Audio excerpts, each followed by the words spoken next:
ایک دفعہ میرا جماعت المسلمین سے کوئی بحث ہو رہی تھی, انہوں نے کہا یہ جو امام حنیفہ نے نکالا ہے مسئلہ حنفیوں نے کہ 1 درہم جو ہے نا, جو ہتھیلی کی کھائی, اس کے بقدر نجاست جب تک اتنی نہیں پھیلے گی تو کپڑا ناپاک نہیں ہوگا, اس سے کم نجاست کیا ہے, پاک ہے.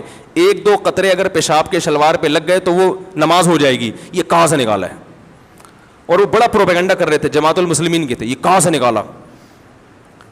قرآن میں تو آتا ہے وَثِيَابَكَ فَطَهِّرْ, اپنے کپڑوں کو پاک رکھیں, بار بار ہے نا قرآن میں. الطہارۃ شطر الایمان, اور لا يقبل اللہ الصلاۃ بغیر طہور, حدیث میں تو آتا ہے طہارت کے بغیر نماز قبول ہی نہیں ہوتی. اور یہ کہاں سے نکال دیا 2 قطرے پاک ہیں, یعنی 2 قطرے لگے ہوئے ہوں, تھوڑی سی نجاست لگی ہوئی ہو تو نماز کیا ہو جائے گی, ہو جائے گی.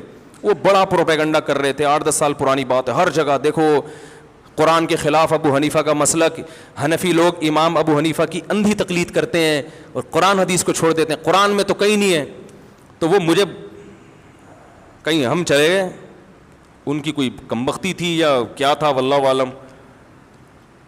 تو میں نے ان سے عرض کیا, میں نے کہا دیکھیں آپ قرآن میں جہاں یہ آتا ہے نا اپنے کپڑوں کو پاک رکھیں, قرآن میں یہ بھی آتا ہے ما جعل علیکم فی الدین من حرج, اللہ نے تمہارے دین میں ذرا بھی تنگی, ذرا بھی کا ترجمہ بھی جو گرامر جانتا ہے وہ کہے گا. من حرجن کا مطلب یہ نہیں کہ اللہ نے تنگی نہیں رکھی, من یہ بھی تاکید کے لیے اور تنوین بھی تقلیل کے لیے, من حرجن ذرا بھی تنگی نہیں رکھی ہے.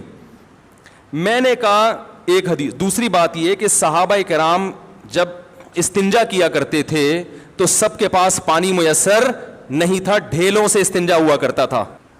جو لوگ پانی سے استنجا کرتے تھے قرآن نے ان کی تعریف کی ہے اس زمانے میں نا, کہ پانی سے استنجا کر رہے ہیں, قرآن نے تعریف کی, صفائی پسند لوگ ہیں.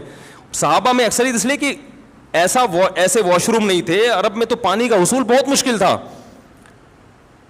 یہ بات تو حدیث سے ثابت ہے کہ نبی صلی اللہ علیہ وسلم نے فرمایا جو استنجا کرنا چاہتا ہے 3 ڈھیلوں سے استنجا کرے, صحیح ہے نا. تو میں نے کہا ڈھیلے سے جب استنجا کرے گا, جو حدیث سے صحیح حدیث سے ثابت ہے, جس کو آپ بھی مانتے ہو میں بھی مانتا ہوں کہ پانی سے استنجا ضروری نہیں ہے, تو ڈھیلے سے جب استنجا کرے گا تو نجاست اپنی جگہ سے مکمل صاف نہیں ہوتی. تھوڑے جب آپ نے پیشاب کیا, ڈھیلے سے استنجا کیا, تو کیا وہ جگہ سے مکمل پیشاب زائل ہو گیا ہے؟ مکمل پانی کے استعمال کیے بغیر زائل نہیں ہوتا. تو اب امام صاحب نے کہا کہ قرآن کہہ رہے کہ دین میں تنگی نہیں ہے, اور اتنا اپنے جسم کو پاک رکھنا کہ ایک سوئی کے ناکے کے برابر ٹپکا بھی نہ لگے, یہ پریکٹیکلی ممکن نہیں ہے. آ رہی ہے سمجھ میں؟ کہیں بھی جا رہے ہوتے ہیں چھینٹیں لگ جاتی ہیں کچھ نہ کچھ. جب آپ پیشاب کرتے ہیں, جو آج کل WC کا سسٹم ہے, کیا یہ کوئی یقین سے کہہ سکتا ہے کہ 1-2 چھینٹیں بھی نہیں لگی ہوں گی؟ کچھ نہ کچھ تو ہوتا ہے. تو میں نے کہا اب وہ کچھ مقدار تو بہرحال مستثنی کرنی پڑے گی جو خاطر میں نہیں ہے. تو اب وہ مقدار میں نے کہا اپنے قیاس سے کرتے, ادھر ادھر سے ایویں کر لیتے, تو وہ پھر اعتراض کا حق تھا. میں نے کہا, انہوں نے کہا کہ بھائی جب انسان قضاء حاجت کرتا ہے تو اتنی فقہا کا اس پر اجماع ہے پوری امت کا کہ اگر جو جگہ جہاں سے قضاء حاجت کی اس نے اس سے زیادہ اگر نجاست پھیل جائے نا اس جگہ سے ہٹ کے, تو پانی سے دھونا واجب ہے, اس سے کم میں واجب نہیں ہے. تو انہوں نے اندازہ لگایا اچھا اتنا حصہ قابل معافی ہے. اب وہ بجائے اس کے کہ اس گندی جگہ کا نام لے کے کتابوں میں لکھیں, تو نام مہذب استعمال کیا بھائی درہم کے بقدر, یہ ہتھیلی کی گہرائی کے بقدر. اور اس کو آج ہم اپنی زبان میں کہتے ہیں 5 روپے کے سکے کے برابر جو ہے نجاست لگی ہو تو وہ کیا ہے؟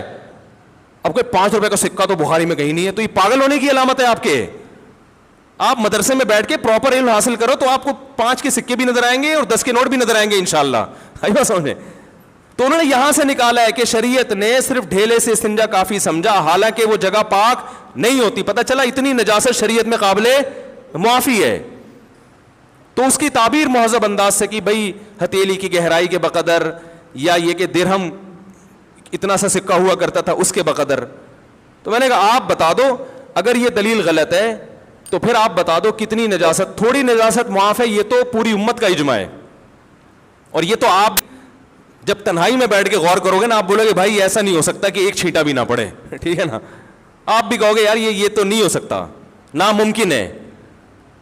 تو آپ بھی کچھ نہ کچھ مقدار کو معاف کراؤ گے. میں نے کہا ہم فتویٰ اس کے خلاف دے دیتے ہیں کہ بھائی 1 درہم والی جو انہوں نے مثال دی ہے کہ 1 درہم نجاست لگ جائے تو وہ غلط ہے, تو آپ جو پھر وہ مقدار بتاؤ گے قرآن و حدیث کی روشنی میں, ہم اس پہ فتویٰ دے دیں گے انشاءاللہ. نہ آپ بتاتے ہو نہ ابو حنیفہ کے بتائے ہوئے کو صحیح قرار دیتے ہو, اس کا مطلب ہے کہ آپ صرف انگلی توڑنے کے لیے پیدا ہوئے ہو. صحیح ہے نا. امت کے دلوں میں شکوک و شبہات, وسوسے, فرقواریت, امت کو لڑوانا, اس کے علاوہ آپ کا دنیا میں کوئی کام نہیں ہے. تو ایسے درجنوں مثالیں ہیں, درجنوں, یہ تو میں نے چند دی ہیں. تو اس لیے اس پروپیگنڈے سے متاثر ہونے کی چنداں ضرورت نہیں ہے. سمجھ رہے ہو, ہر فقیہ کا اپنا اصول ہے. سب سے پہلے قرآن کو, پھر ایک اور مثال دے کے بس آگے چلتا ہوں.